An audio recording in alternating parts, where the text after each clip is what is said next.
Some good, some decent, some yikes. I'm John Rethlin with my review of Impact Wrestling's Bound for Glory 2020 pay-per-view. I ordered Slammiversary a few months ago, enjoyed the Knockouts Championship match and a couple other things, enough to where I was like, I'll take the plunge on Bound for Glory here, because I enjoyed it all the way back when it was TNA and even to a few years ago, and then had to give it up because I wasn't invested enough and was like, I don't want to watch it and not enjoy it. But I wanted, as a casual viewer and somebody that likes, quite a few of the talents on this show, give it a shot. See how it is. I like the opening match. I like the closing match, but a lot of this show really didn't work for me.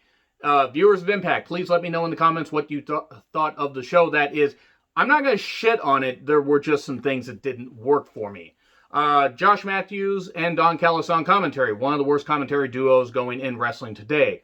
They just don't fucking work for me. Don Callis outside New Japan isn't really all that good, and Josh Matthews is fucking atrocious. He is just fucking atrocious, and unfortunately, they included Master Rain a little bit later, and I'll talk about that. But anyway, we start off with one of a few multi-man matches that they'll have here, but in the case, it's a multi-person match because it's Dashing Chris Bae, who I love. Think Dashing Chris Bae is absolutely tremendous. The current Without a Cause champion, a local promotion about 20 miles south of me, and you know what, great, he's a great talent, really, really nice guy, and the sky's the limit for this guy. He's really fucking tremendous. And then we get noted virus denier and Trump piece of shit sheep TJP. I'm going to call him that, and I don't fucking care if that offends anybody. TJP may be tremendous in the ring, but he ain't nearly as good as he thinks he is.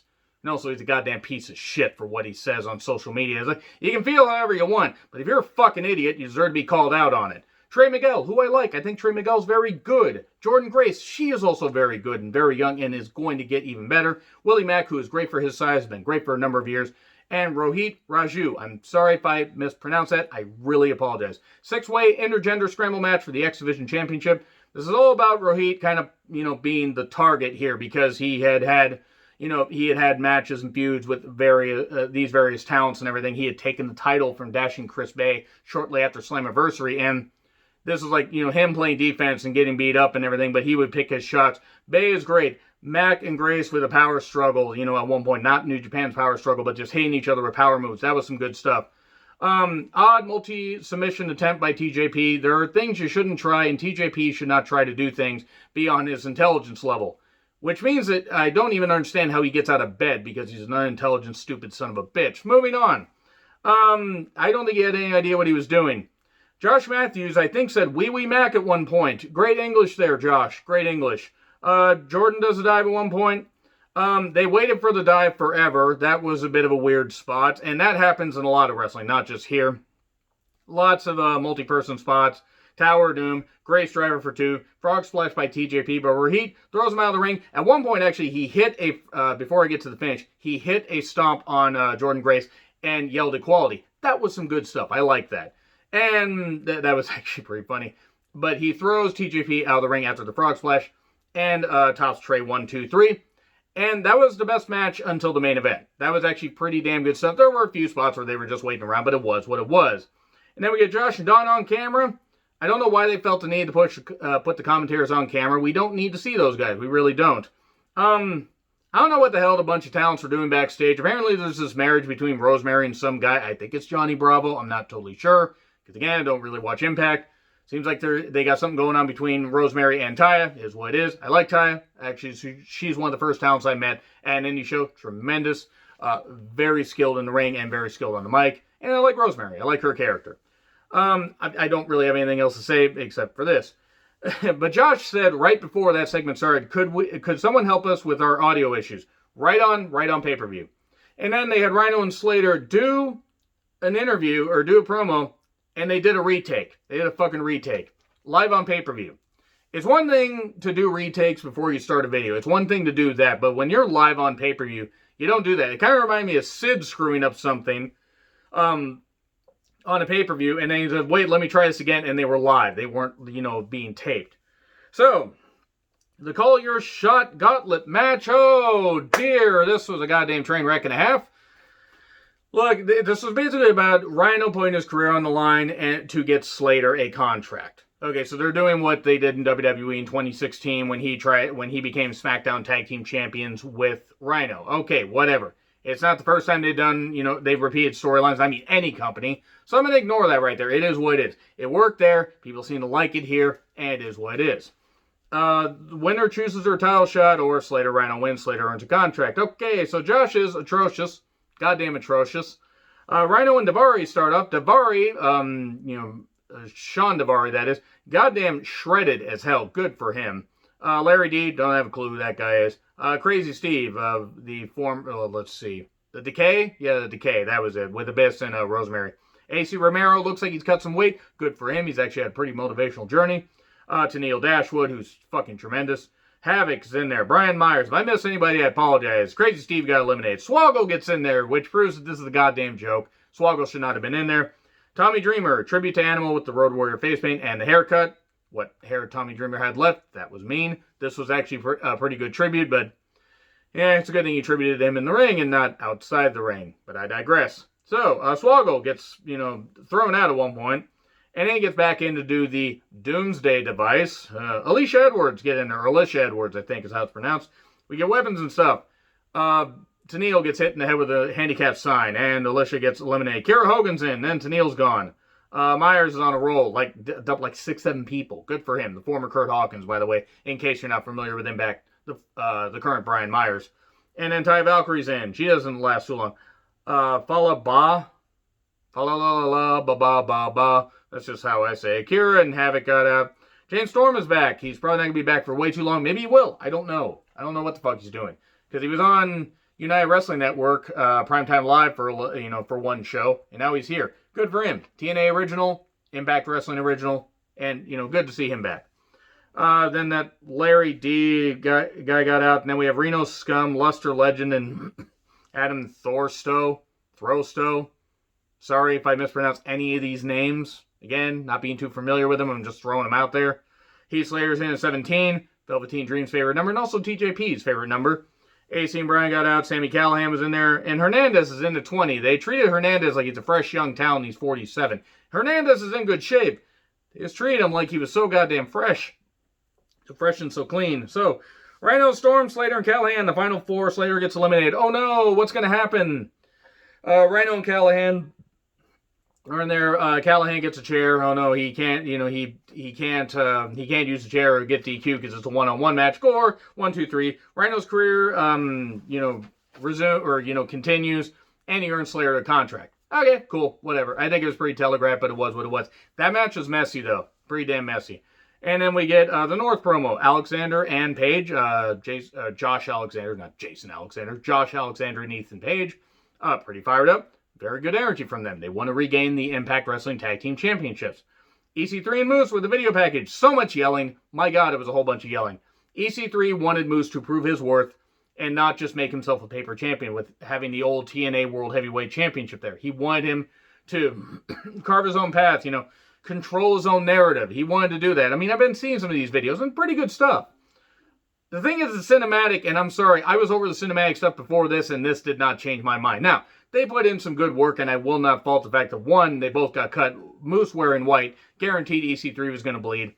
This match didn't do it. The music was fucking ridiculous. The music in any of these cinematic matches was fucking ridiculous. Especially in WWE. They overproduced it like crazy. And this didn't, it was in like some dingy yet clean Fight Club basement, and then it didn't really work for me. EC3 is bleeding a lot. That was quite a bit of blood. Go back to the dubstep music. EC3 yells about the traditions of the championship and having won it, and then there's weird flashbacks. Oh no, he had flashbacks put into his head. It's like Johnny Mnemonic carrying that in the back of his head. And then Moots beats some sense in the EC3 as we see more stuff flash by. Or flashback, and maybe we're seeing it, maybe Moose is just seeing it. He's projecting the memories into our brain. And then EC3 says, control your narrative. He says, thank you, and then bashes him in the head and beats him. Okay, Josh, that was dark, that was grueling. Josh, that's just your commentary. Recaps of Shamrock, or The Rock, inducting Ken Shamrock into the Impact Wrestling Hall of Fame by video. What the fuck is life? Great on The Rock. I don't understand why people are down on this. Rock and Shamrock obviously have a good friendship. And their 1998 feud was pretty goddamn good. So I'm all on board with this. It was great to see Rock present this to Ken Shamrock. Now, being said, Eddie Edwards versus Ken Shamrock with Sami Callihan. They treat it like a fight with some submission skills from Ken and more wrestling from Eddie, even though he is pretty good on the mat as well. Ken Shamrock in the ring at this point makes me sad. Now, it was well crafted to hide the fact that he is 56 years old and is tough as nails, but still probably shouldn't be wrestling in 2020, and I love Ken. I do. If he wants to do this, it's fine, but it's kind of hard to watch. Backpack stunner, and then the choke gets kind of, that was actually pretty cool. How Shamrock just rose up, got the choke on. Boston knee party for two, and then, single crab. And then Sammy has the phone, and he hacks it, and the lights go out. The lights go out for a bit, and then they come back on, he's got the bat. The bat that he bashed Eddie Edwards' face in. Oh, no, and then Eddie Edwards has got a kendo stick. And then Shamrock gets the ankle lock on him and beats him. It's just, what the fuck was it? Why'd you do the lights out thing? Edwards and Shamrock were having a fine match. It wasn't a great match, but it was a fine match. And then Sammy just ruins. I mean, I get it. Sammy and Shamrock have, which sounds like a weird Shamrock shake, but anyway, they're doing, they have a partnership. I get it, but I just don't think it was necessary. I don't think Sammy was necessary to be in here doing this, unless we get to Sammy and Eddie having a culmination of a feud, revisited after what happened a couple years ago. But it is what it is. The Good Brothers, Gallows and Anderson versus the North, Alexander and Page versus the Motor City Machine Guns. Well, one of them. Versus Ace Austin and Madman Fulton, 4-way Impact Wrestling Tag Team Championship match. The North attacked the Motor City Machine Guns. Hell of a spike pile driver onto Alex Shelley onto the stage. That looked really painful. And then he was taken out, so Sabin went alone. This is all about Sabin having to tag out occasionally to get a rest, but wanting to defend the tag team championships since his partner wasn't there. And he went nuts a few times doing some good stuff, and he was always in it. The tag work was decent. The North are a very, very good tag team. Probably one of the best tag teams in the world, in all honesty. The thing is, the double choke by the North, that was some pretty good stuff. The North, they, beat up Ace. Actually, at one point, Ace is on Fulton's shoulders, and they tag team Fulton and then knock Ace down, and it is what it is. This match, even though they said, I think apparently it was only like 15 minutes, it felt like they could have cut a couple minutes off. It felt like a couple matches went a little bit long. But it is what it is. It was under 3 hours, so I really can't fault them for that. They didn't make it go 8 hours. Good guys. Ain't a WWE pay-per-view. And then Magic Killer countered. We get, Anderson taken out, and then a belt shot to Anderson, and then Alexander gets the win. 1, 2, 3. So the North recaptured the Tag Team Championships, I believe just shortly, is a few months after the Motor City Machine Guns won them. So it is what it is. I'm not the biggest fan of the North winning them back, but if, for any reason, Shelley was taken out, if he was actually injured, and they did this for an angle, now I guess it makes sense to take tag titles off of one guy, if Shelley can't defend them. But, you go back to the same thing before after the North held them for over a year. I don't know. It felt like they maybe are repeating things. But if it works, maybe they drop them to the Good Brothers at some point, since the Good Brothers did not take the pin. Then we get Taya Rosemary talking about something, and then Havoc's here. Havoc and Rosemary leave off hand in hand. La la la la la. We're going to disembowel people. I don't know if they said that. It's supposed to be Kylie Ray versus Deonna Purrazzo for the Knockouts Championship next. Mazarine joins commentary. She cannot do commentary at all. Her and Josh have the same amount of chemistry on commentary. You know what? Never mind. I'm just going to ignore that. Kimberly is in Deonna's corner. I like Kimberly. Got to meet her at an indie show last year. And you know what? Kimberly, fucking tremendous. Inspirational story with, overcoming alcoholism and being sober for well over a year. I believe over a year now. I don't know the full story of that, but I know she posted about it, and I saw a tweet, and this was a number of months ago. Great for her. Inspirational. Proof that you can change, and she has changed for the better, and she's doing some good stuff here. And I like Kimberly, and I wish her nothing but the best in her career and her life. And I like Deonna Purrazzo. Now, I was excited to see her take on Kylie Ray. Kylie Ray was not there, and they did not announce why. Her music played. She wasn't featured. Did she get injured? Did she test positive for the virus? I hope it's none of those. I hope maybe just I hope something, I hope it's just for storyline. Because if she actually got injured or got sick, I hope that she recovers. It really is truthfully what I hope. But it's just very, very odd. Kylie Ray doesn't strike me as the type to no-show. So I hope it's just a storyline. Su Yung replaces her. And Susie, Su Young's alter ego, and Deonna Purrazzo had like a brief skirmish, and I believe Susie had been taken out by Deonna, if I recall seeing that clip correctly. So this was Su Yung, the dark persona of Susie, coming back, and this match didn't work for me. It wasn't bad. It was not bad. It was certainly better than a couple of the other matches on the show. The apron backbreaker, the hardest part of the ring, by the way. Some submissions by Deanna, who is fucking tremendous. It was fine at times, but then there were other times where it got very awkward. At one point, Sue got the rotting glove out. This rotting glove, it's all supposed to be fleshy and everything. She's supposed to, do the rotting fleshy fingering or whatever.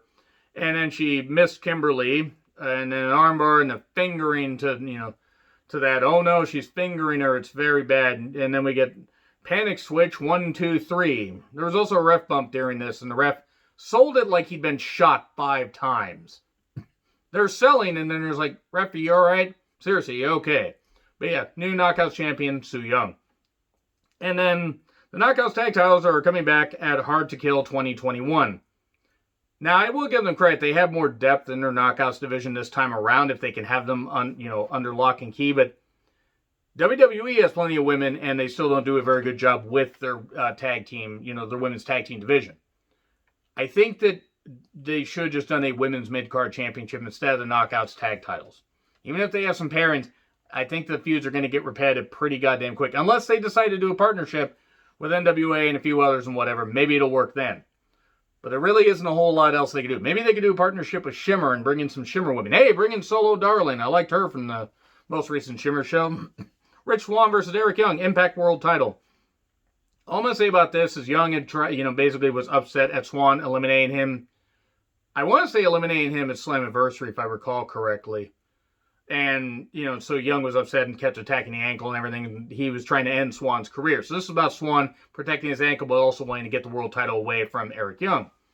And then Swann did something where he kind of landed on his neck badly. It was a very awkward spot. And so Young just kept targeting it.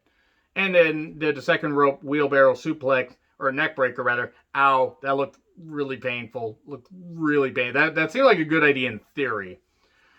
Then Young is yelling at Swann, go away, DVD, more yelling, DVD for 2. Crossface by Young, heel hook, kept trying to go for a cutter, handspring cutter, Phoenix Splash, 1, 2, 3. And the fans come out to celebrate, and Hornswoggle come out to, the wrestlers come out to celebrate. The show was okay. It was bookended by 2 pretty good matches, but yeah, that's all I'm going to have to say. This is probably going to be the last Impact Wrestling pay-per-view review you see from me. Not knocking it. I encourage you guys to continue to support the promotion if you choose. Anyway, agree, disagree with what I said. Like, share, subscribe, Twitter handle in the description. I'm John Retlin. I'll see you soon.